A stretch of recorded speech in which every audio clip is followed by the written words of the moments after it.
الحمد لله أننا منذ يعني تنصيبنا على ولاية وهران حتى اليوم يعني قمنا تقريبا بتوزيع يعني أكثر من 2000 سكن. يعني هذه السكنات يعني الاجتماعية اللي كانوا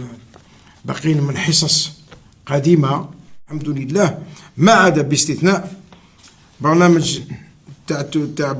تاع 1000 فيه 1300 سكن، يعني حوالي اللي متعلق بميراندا، منطقة ميراندا فيها تقريبا باش نرحلوهم للمكان تاعهم، لأن بعض القنوات يعني اللي الصرف تاع المياه مازال ما كملوش، وأنا في الأيام القليلة ينجزوا إن شاء الله نكملوا هذيك العملية. بالإضافة إلى راح ننطلقوا يعني كذلك في عملية تاع ولو جزئية وتدريجية تاع في إعادة إسكان يعني المناطق العمارات المهددة في وسطها، المهددة بالانهيار، اللي راح نبداو ان شاء الله اذا اكتمل بهذا الاسبوع. نبداو بالجهه يعني بعد ما نصفوا الملفات، لان شويه فيها ملفات تتطلب الدراسه وتتطلب بعض اخذ الاجراءات وبعض التحقيقات نقولها اللي لازم تكون. ولكن ان شاء الله باذن الله اذا قدرنا ان شاء الله خلال هذا الاسبوع هذا ننطلقوا العمليه، ننطلقوا فيها تدريجيا حتى العمليه الكبرى كذلك اللي رانا نوصلوا فيها، اننا قدرنا يعني ننطلقوا في الانجاز تاع مع جماعة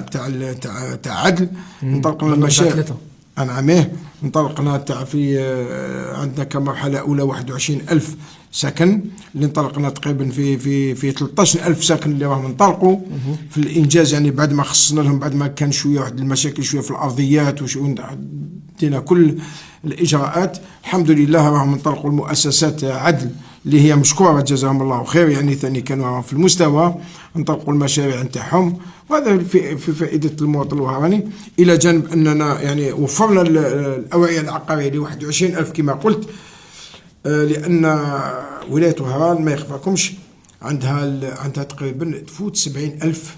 سكن نتاع عدل، 3 اللي راح تنجز في ولاية وهران. وبالتالي حنايا بعد ما يعني وفرنا ال 21000 تقريبا 22000 سكن، هذو موفر العقار تاعهم، رانا درنا ملفات باش اللي نوفروا لأكثر من العقار لأكثر من 50000. كملنا الإجراءات وكل شيء، يعني راه في على مستوى وزارة السكن ووزارة الفلاحة، باش إن شاء الله رحنا الأماكن الأقل يعني المناطق الفلاحية الأقل يعني إنتاجا وضعيفة، باش إن شاء الله نكملوا نوطنوا هذوك 50000. هذا فيما يخص يعني عملية تاع السكن. إلى جانب أننا نقول لكم باللي فيما يخص يعني للبي 2 كذلك منذ تنصيبي يعني رانا صفينا كامل الملفات، صفينا كامل القوائم يعني، وبعد التحقيقات وإن شاء الله عدد كبير وعدد هائل من تقريبا هذا كل راه في الميدان ينجز، وان شاء الله راح تبدا التوزيعات نتاعنا في 5 ولايات ثاني تكون عندها حصه كبيره، بين ربما نقول لك بين البي وبين السوسيال. ربما ان شاء الله راح نفوتوا هكذاك، نفوتوا 5000 ولا 6000 سكن في 5 جويلية الى 1 نوفمبر نفوتوا واحد 10000 سكن اللي راح يكون يعني بهذا الصيغه. إلى جانب اللي رانا الترقية العقارية اللي لازم اللي راهي كذلك تساهم في يعني في القضية تاع القضاء هذا على أزمة السكن. ولكن احنا الترقية العقارية لازم نشوفها بمنظار واحد آخر، أنها بمنظار أنها تلتزم بقوانين الجمهورية وتساهم وتكون يعني وسيلة يعني تكون في النسيج العمراني، ما تكونش ضد النسيج العمراني، يعني ما تكونش فوضى وما تكونش احنا ما راناش ضدها، ولكن لازم جميع المراقين يلتزموا بقوانين الجمهورية، يلتزموا بقوانين اللي تنص على البناء، يلتزموا بلي تشارج نتاع لي سيتي تاع لي لوتيسمون. معذرة اللي كان الآن لوتيسمون اللي فيه 1+2